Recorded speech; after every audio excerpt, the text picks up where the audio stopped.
This is part of a new project, FIFA Arenas project, which market value dan skor timnas Indo yang kian besar, FIFA sampai negat buat FIFA Asian Cup di Asia Tenggara, jalan 4 tahun sekali.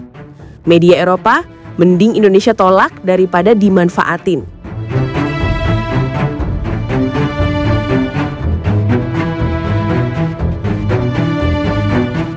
Isu panas langsung berhembus dari media luar negeri.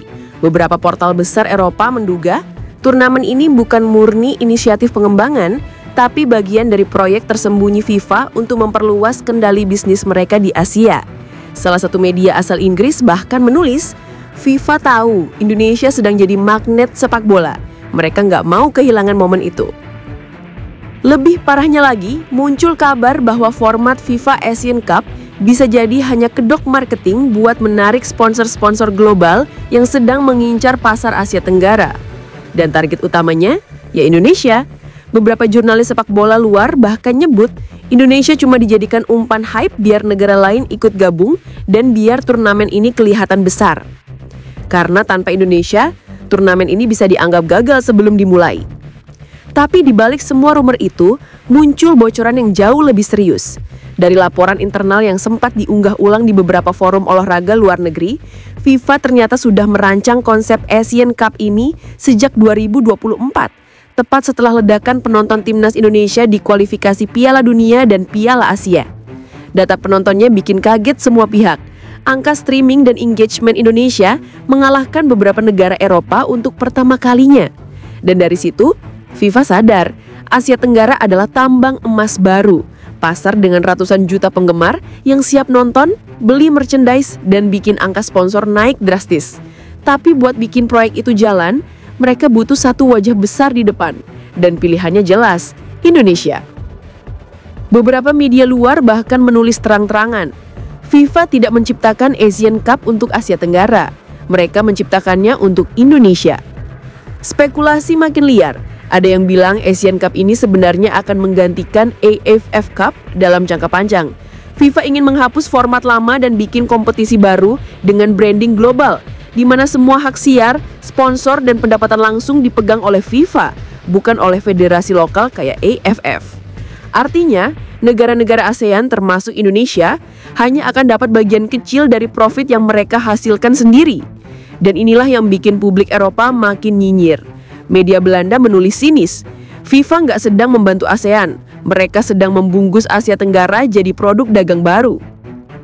Beberapa analis malah nyebut ini sebagai bentuk kolonialisasi modern di sepak bola, bukan lewat kekuasaan politik, tapi lewat turnamen dan uang. Di sisi lain, AFC juga mulai panas dingin. Karena kalau Asian Cup di bawah FIFA ini benar-benar jadi, posisi AFF dan AFC bakal digeser pelan-pelan. Salah satu sumber internal AFC bahkan bilang, kalau proyek ini jalan, Asia bakal punya 2 pusat kekuasaan, satu di Doha, satu di Jakarta. Dan benar aja, dari rumor yang berkembang, FIFA kabarnya siap kasih bonus besar buat negara yang bersedia jadi tuan rumah pertama. Dan lagi-lagi, nama Indonesia muncul paling atas. Jumlah bonusnya kabarnya mencapai puluhan juta dolar. Tapi lucunya, dari pihak Indonesia sendiri belum ada komentar resmi. PSSI masih diam, seolah menunggu arah angin berubah. Karena posisi mereka sekarang serba salah. Ikut bisa dibilang dimanfaatin, gak ikut bisa dianggap menolak langkah global FIFA.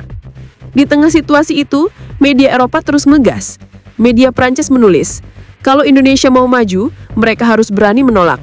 Karena FIFA nggak pernah memberi sesuatu tanpa pamrih. Kalimat itu langsung viral. Fans Indonesia di X dan Reddit langsung rame. Ada yang bangga karena Garuda jadi pusat perhatian, tapi banyak juga yang curiga kalau ini cuma cara FIFA buat ngeruk pasar baru. Bahkan, ada rumor lain yang bilang kalau turnamen ini memang jadi, FIFA bakal menaruh perusahaan sponsor global dari Eropa dan Amerika sebagai mitra resmi Asian Cup, bukan perusahaan lokal Asia. Dan itulah kenapa media luar yakun Indonesia hanya dijadikan wajah depan. Sementara negara lain cuma numpang nama. Dan ini yang bikin banyak pengamat nyebut kalau Asian Cup bisa jadi titik awal pergeseran besar dalam politik sepak bola dunia. Bukan cuma soal siapa juara, tapi siapa yang sebenarnya mengendalikan arah permainan di balik layar. Karena selama ini ASEAN diabaikan, tapi begitu Indonesia naik, FIFA langsung muncul seolah peduli. Padahal mungkin aja mereka cuma pengen ikut makan kue yang udah matang.